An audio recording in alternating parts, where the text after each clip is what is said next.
I'm Chris Kelble. I'm an oceanographer in the Ocean Chemistry Division. I do a lot of ecosystem restoration, assessment, and modeling, so I'm trying to come up with targets of what a sustainable ecosystem is for the coastal ocean of South Florida. I do a lot of work with Everglades restoration and how Everglades restoration is going to affect the coastal ecosystem downstream from the Everglades, looking at what that means for fisheries as well as water quality in the Everglades, and then that adds into what's going to happen in the Florida Keys Natural Marine Sanctuary.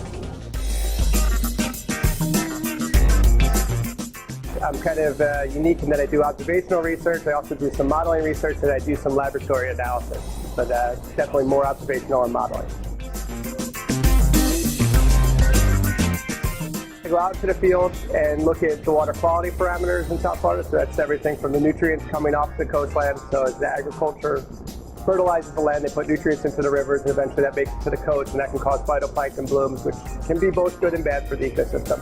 And then I also do some juvenile fishery research where we go out into Florida Bay and we tow a net to catch juvenile spotted sea trout and look at how the juvenile spotted sea trout population will change if they change the habitat for them by Everglades restoration, give them more fresh water and better seagrass habitat.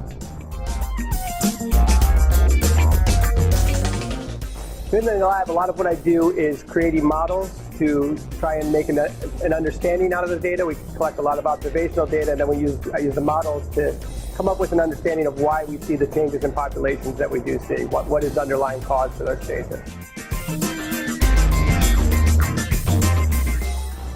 Well, my favorite part about working at AOML is that it's a lot of diversity. It's an interesting place to work where you have everybody doing stuff, from stuff that I do to pure physical oceanography to hurricane research. So you get lots of interesting scientific discussion and topics going.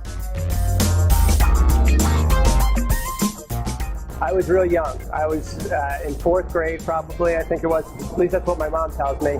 And I went to her and told her that I wanted to be a marine biologist and I wanted to go to the University of Miami, and I ended up doing both of those. So, pretty lucky.